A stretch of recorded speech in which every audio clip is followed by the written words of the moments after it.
Sacramento. A very warm welcome to everyone, and thanking you for taking time to attend today's MEP webcast entitled Get the Most with Mechanical Piping and Plumbing. With us today, presenters are Noah Watkins, an instructor, Norm Akins, our senior applications expert, both bringing in a wealth of MEP knowledge. And I welcome you to this again and look forward to having an interactive session, and that you'll make the most of this. And so over to you, Noah. Good morning or afternoon to everyone. As Tony said, my name is Noah Watkins, and I will be presenting. Hopefully, as we go through, pretty laid back in the sense of we want to be able to showcase things that we can help out and how we can improve or try to streamline some of the things that you're going to be doing, that you're going to be seeing. Just a basic overview of some things that are out there that can be helpful, or just showcasing some of the things that we have that we can interact with and work with from that aspect.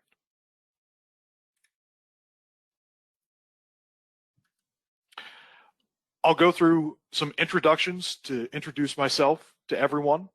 We'll go through the purpose of this presentation. We'll look at some of the utilities that IMAGINiT has that can help utilize for you guys. We'll discuss P-Now and some of the training opportunities that we do here at IMAGINiT. And then, as stated before, we'll also go over and have a question and answer time at the end. Like I said, my name is Noah Watkins. I am based out of Las Vegas, Nevada. I have my associate's degree in drafting and design technology, and in the past I have worked as a mechanical designer and a BIM coordinator in the past. I am an Autodesk certified instructor, and I am professionally certified in AutoCAD and in Revit MEP mechanical from that aspect. In looking at today's presentation, my main purpose is how can we go in, how can we look at some things that maybe you haven't seen, maybe you've heard some of the things or some software that's out there, but try to give a little bit better understanding of that and how IMAGINiT can help in that sense as well. So how we can increase the productivity, how we can help out, and how we can showcase different things that we have as well. One of the main features that we're going to be looking at is BIM 360 and how that can help out. We're also going to look at some of the Revit utilities that we have developed and we have. We're also going to look at the fabrication products a little bit and showcase how the fabrication parts can help in Revit, or if setting up things in different aspects, if we want to streamline to the point where we want to start estimating some of the projects that we have in, or even get to the point where we want to fabricate stuff in our sheet metal shops, how we can go in and streamline that process as well. And then finally, also discussing a little bit about the P-Now or Productivity Now software that we have that helps train and some of the other things that we do as well. In going in and looking at it, when we start looking at BIM 360 and going through the different things, there's a whole different type of product matrices that BIM 360 incorporates. It's not just a one product where everything is involved. There's separate divisions that break down everything that you can work with and you can start streamlining and doing. In this aspect, it's a better way to organize and work with projects that you're going to be working on. In going through, it's better for collaboration. It's better for coordination. It's better to maintain and start working in the broader spectrum of integrating that. At IMAGINiT, we do classes. We help train. We help bridge the gap of getting your feet in and getting ready to use BIM 360 a little bit more. As you can see here, there's going to be different programs that you might look into that you might want to work with as well from that aspect. So if you're looking more from the aspect of working from Revit, you might want to look at the BIM 360 design in that sense. Or if you're looking from the aspect of more project and cost management, you might look at the build aspect. More coordination, coordinate. Publishing, getting everything, documents, things of that nature, BIM 360 docs. So we go through, we help out in facilitating that, and we help train to get you up to speed if you're working with projects or if you're getting to the point where BIM 360 is being pushed into what you are doing on a day-to-day basis. With anything that we work with anything that we do here at IMAGINiT, we want to make sure that we help train so that as you're going through, as you're looking at the different things, you're able to move forward down the road. At IMAGINiT, we also have utilities that we provide. Not only for Revit, we have stuff for Civil 3D, we have stuff for Vault based on what we're wanting to set up and what we're wanting to use. As we go through, you can always take a test run of these utilities. Any non-subscriber that we have can try out these utilities for free for 14 days to see how that increases your productivity and what you're working with and what you're doing. Some of this stuff is going to be for the MEP spectrum. Others are just helpful tools that you may not realize that you're repeating and you're doing repetitive commands that help out from that aspect as well. But in going through, it's something that we do offer that can help out based on what we're wanting to use. In going through, in working with everything that is here, what are some of these utilities that we have that we can work with? In going through and in working with these, everything that we want to have, that we want to go through, they support all Revit workflows that we're going to be looking at. So again, it's not just necessarily for one discipline or one division. As we're going through and as we're working with it, it's also helpful to know that you have to have a full license of Revit. If you have Revit LT, it doesn't allow that third-party add-in in what you're working with.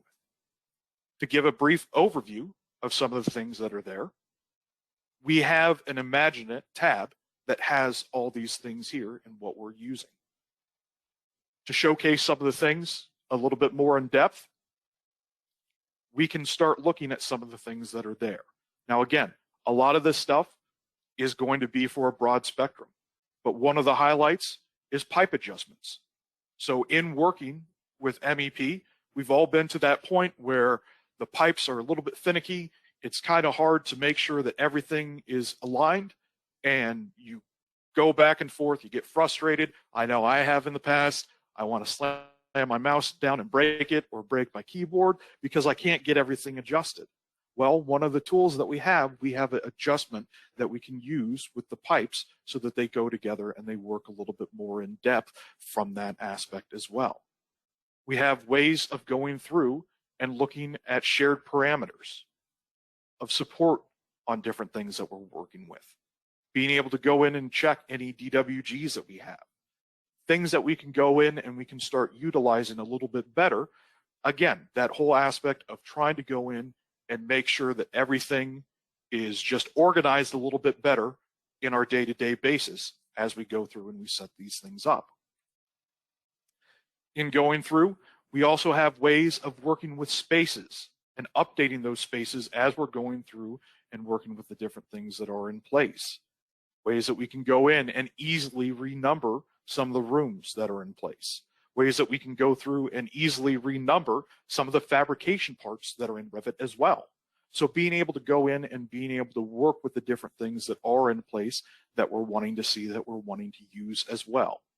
Again, broad spectrum things that we want to have that may not necessarily always be considered MEP, but ways that we can help try to make your life a little bit easier with some of these utilities that we do offer and that we have as well.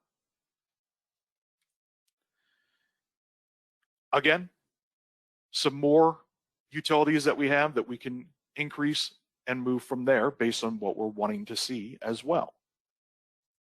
In going through some of the new utilities that we have, we're currently working and updating from 2020. We're trying to get up and running with 2021 as well as we go through. We have a great software development division at IMAGINiT that helps out.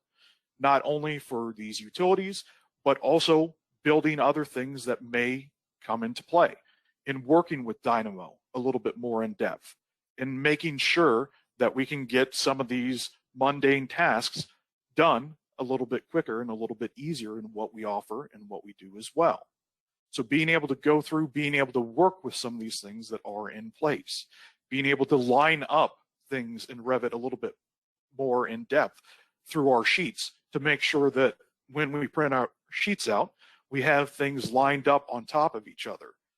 It's one of those tricky things that we don't think about too much in what we're trying to set up, but trying to make sure that we get everything lined up to make our construction documents stand out a little bit more in what we're doing as well. So being able to go in, being able to utilize some of the things that are in place based on anything that we're wanting to put in place and what we're wanting to use as well. Again, the fabrication parts, being able to renumber those a lot easier than going part by part and having to manually renumber them and go from there. So just trying to help out and trying to streamline some of the things that we do on a day-to-day basis from that aspect as well.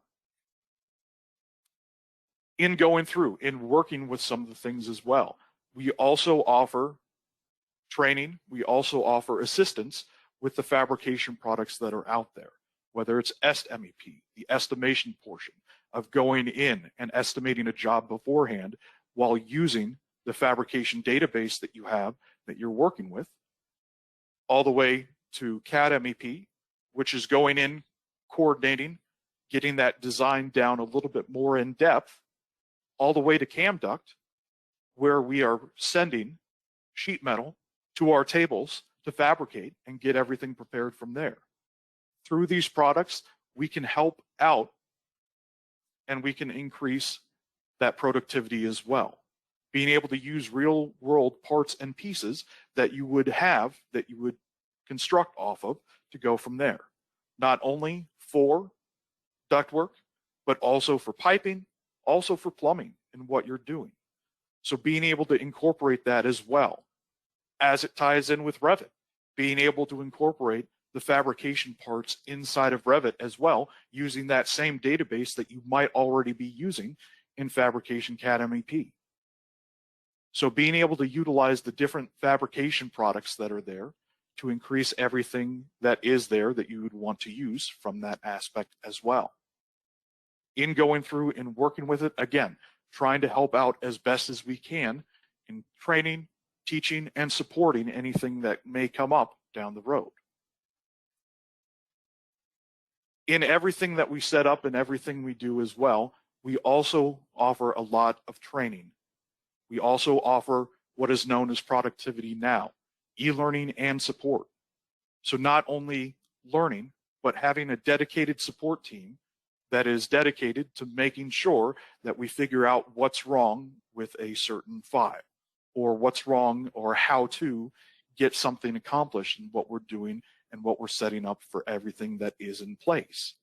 Depending on how we want to have everything and how we want to train, we offer online how-to videos, documents, workflows, and learning paths that you can do on your own, all the way to we have training that we can give, where we have online training that we can help in a webinar setting where we interact with each other and we go through those demos a little bit more in depth.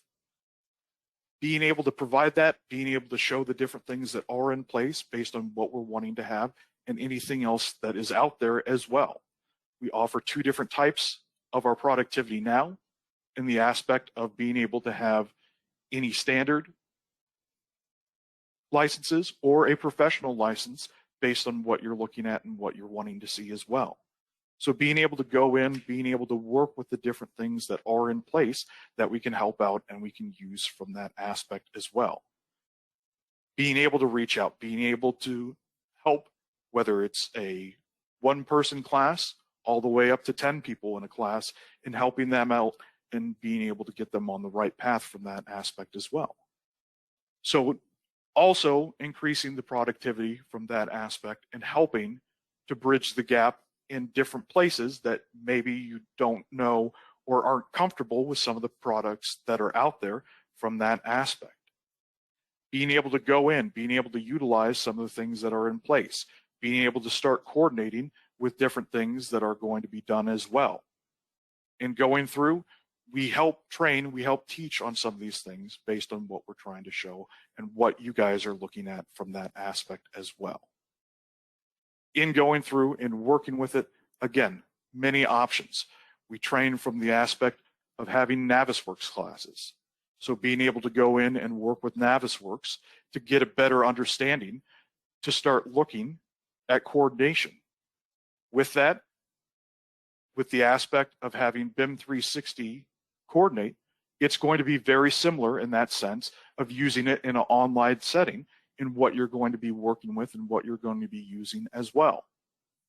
And going through and looking at Revit, being able to go in and work with some of the things that are in place. If you're looking at the fabrication parts, being able to utilize anything from that aspect as well. Not just HVAC, not just piping, but a mixture of everything that's there.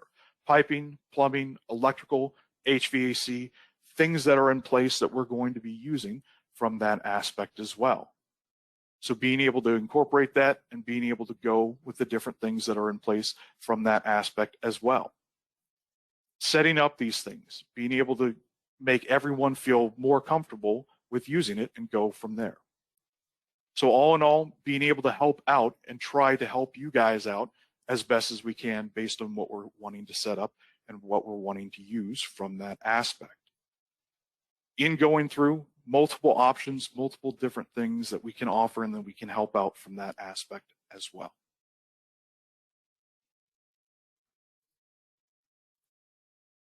From that point, that is the end of the presentation.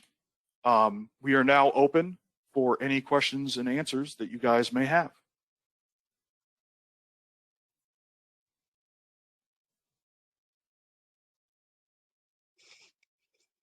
I'm just looking at the queue. I don't see anything in here right now, but if everybody who is listening on right now, if you want to type in a question, please feel free to do that and we will read it.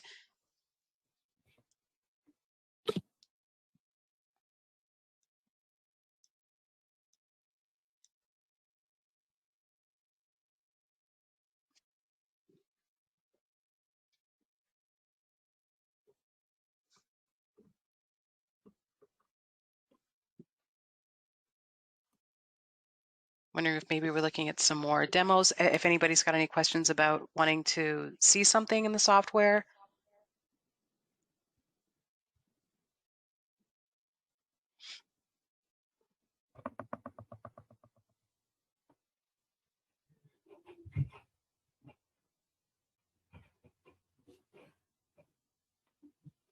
Noah, do you get any just before, like people could be typing and I don't want the empty air. Are there questions that come up for you that are quite common or norm maybe? Probably the most answered question that I get would be how do when I'm putting a system in, how do I keep that system consistent? Yeah, that's a good one. Okay, yeah. In going through and working with that, based on everything that is there, the way that I like to view it and the way that I like to go about it, if I'm going through and I'm working with a system and I want to make sure that everything is set up, I like to use the system browser a lot in interacting with anything that is in place. So if you go to your View tab here at the top, in your user interface, being able to have this system browser to work with some of the things that you are having in place so that you can keep things a little bit more consistent in what you're doing. Being able to go through, look at the supply air that I have, that I'm interacting with. Being able to deal with the flow and the size and anything that is there that I might want to work with to go from there. In setting everything up and going from there, it's also helpful in making sure that we understand the flow that we're dealing with and being able to go in and interact with some of those things. So in trying to keep things a little bit more in depth and a little bit more consistent from that sense, being able to make sure that as I'm going through, I like to have a overview of what I'm trying to accomplish at that point. So from going through, not only just starting to put things in left and right and going from there, but trying to do a cookie cutter approach of what things are going to be similar. If I know that this system is going to be the same over here, being able to keep it similar in that sense and being able to get everything together in working with that. With piping as well, being able to keep everything noted in what we're wanting to do, being able to have that idea of what we're trying to accomplish before we go in and before we set up everything. Whether it's even just taking a print of the area and just drawing and doing a stick figure drawing to get everything set up beforehand. It's something that it seems menial, but at the end of the day can be really helpful and important from that aspect. Yeah, that was excellent. Okay, good. Another question came in. Thank you. See, that's what we need. So Noah, the question says, hello, I hopped in late, but we're looking at Clarity. I'm curious what the largest benefit for the MEP is from Clarity and how most are using this to benefit their workflows. So in going through, and let me get this pulled up again, in working with some of the Clarity things that are there, the thing that I see a lot that is used for the MEP side, definitely the adjust pipe. That's something that's very helpful. Again, it can be frustrating to try to line things up sometimes. Maybe you have a slope that's going and you're trying to get everything lined up a little bit more from that aspect. Instead of trying to delete everything, redraw it, it's something that's very helpful in making sure that we can line that stuff up and we can go from there. The other thing that I see used a lot from the MEP side is our space updates. Being able to use that space utility of renaming everything a little bit quicker. Being able to line things up a little bit more as well as we're going through and we're getting everything associated. So being able to take a sheet or view duplicator and being able to make sure that things are lined up from there. Because as we all know, out of the box, it's kind of difficult at times to make sure that we have our plans lined up so that when we put one of our floor plans on top of another, that we get that lined up so we can see it a little bit better. I've also seen the fabrication parts used a lot for renumbering to make sure that we get everything renumbered in there. So it's more of the aspect of saving time with our tools and with our utilities that we have that we can use from that aspect to just cut time out of our day to spend in more meaningful ways.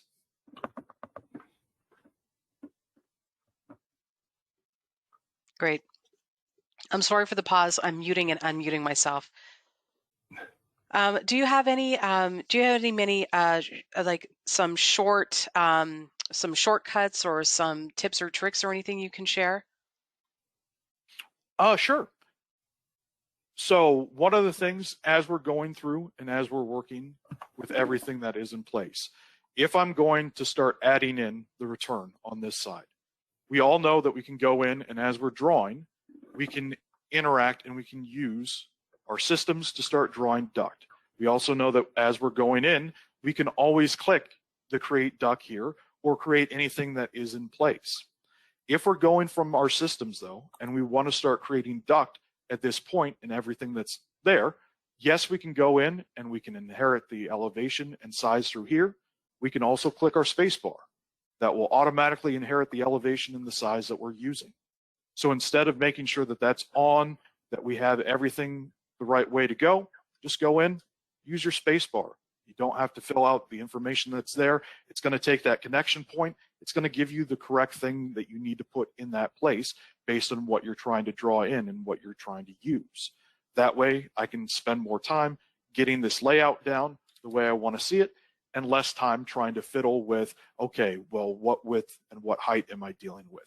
And what elevation is this set at? And I need to go back and see everything. I can use that on any equipment that I'm working with that I'm wanting to see as well. Again, not only for ductwork, but also for piping and how we set things up, for electrical aspects as well as we're going in and working with it and being able to work from there. If we get to points where it's rough sometimes when we're trying to convert and change things in the sense that we want to have from Revit parts to fabrication, sometimes I just take it piece by piece in what I'm doing. Because sometimes if I go in and if I work with everything that's in place, maybe I don't get exactly this every time, but it's a start in what we can work with. So as we go through, if something's broken, if we need to work with it a little bit better, take it part by part, go through it slowly, work with it a little bit more in depth, and don't try to do large quantities at the same time in what you're doing. Keep it focused, keep everything working with everything that you're doing from there. In this case, as we see it, we've lost the aspect of, well, we had our color separation difference for everything that we are in place.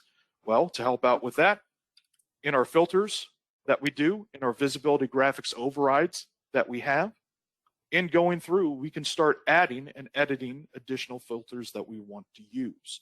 So if there's something that I want to use and it's for fabrication parts, maybe I'm going in and I'm going to make my fabrication supply filter. I need to remember that the fabrication parts and anything that is in place with that is going to be separate than the duct that is in with Revit and anything from there. So being able to select that, being able to go in from the fabrication service name, making sure that it's equal to supply air, and then going back and changing the visibility of what we're working with. So as I go in, as I place this in, fabrication supply, lines, being able to go in, set it at that same blue or a different blue that we're wanting to have, and being able to get that back so it looks like everything that we have in place and we're using. Once we've had everything gone through, we can always go back, we can always optimize the lengths afterwards. That way we get our cuts that we're wanting to have with everything that is in place that we're using. Then we can space things a little bit better. We can see, okay, maybe we don't need everything over here. We can delete this part. That just saves us an extra piece that we have to cut. Being able to manipulate that, being able to change that around to edit that based on what helps out and what we fabricate to install as well. Okay. Kel Harper asks a really good question, and I want to see how you're going to answer it. But the question is, we run into issues with architects adjusting levels. In order to fix this coordination alert, is there anything that will adjust the ductwork without conflicting duct fittings, etc.? Our current workflow is to copy monitor, but we would like to avoid that step if possible. Okay. So like you said, being able to do that copy monitor and setting everything from there. As you go in, as you work with it, one of the things that I've seen in the past that I've done in that sense with anything that is in place, you can go about it multiple ways. In this case, as we're looking at it, we might have these air terminals in the ceiling that we're working with. Well, if we want to separate that and get away from relying on everything that is in place, we can always put in reference planes to use in our ceilings to work with that. So that as we're changing that and as we're modifying and moving it, we can copy monitor a little bit, but we're not necessarily reliant on a ceiling to be in place to use from there at that point. In going through and interacting with it, some of the other things that I've done is as I go in and as I put things in place to change and modify from that aspect, just being aware of where the reference level is, being able to go in and say, okay, maybe if something needs to be at a certain distance, maybe I need to put a different reference plane in to accompany that and to work from there. Typically, though, when going in and when working with the different things that are in place, I I've found out more times than not, and Norm, you may have a different aspect in when working with that, but typically copy monitor, the only thing I try to copy monitor is the levels that I'm working with. And when that coordination issue pops up, so when you go to your collaborate and you have that coordination review and you're working with the different things that are in place with that coordination review, being able to see the information that populates and being able to use the actions and comments over here. I like to have these to take to meetings, just to have if something does change. That way I can say, okay, how do we deal with it? How do we work with the different things from there? As long as we keep everything connected, I haven't had too many issues with dealing with the movement of things from that nature. But definitely the thing that I find that suffers the most is when ceilings get moved in the aspect of working with air terminals from that aspect as well. So those are the fittings and the accessories that tend to be the trickiest to work with. So that's typically why I like to put in a reference plane to have for my ceilings instead of using anything else that could be there, level-wise or ceiling-wise. Yeah, no, I agree. When you copy monitor, it should be a minimum of information, but you still want those comments and those answers. And by placing a reference plane and then taking that reference plane and locking it to the ceiling, your ductwork will be locked to that reference plane, so that if it moves, it's going to move the ductwork as well in your plan without affecting the architectural plans as well. So.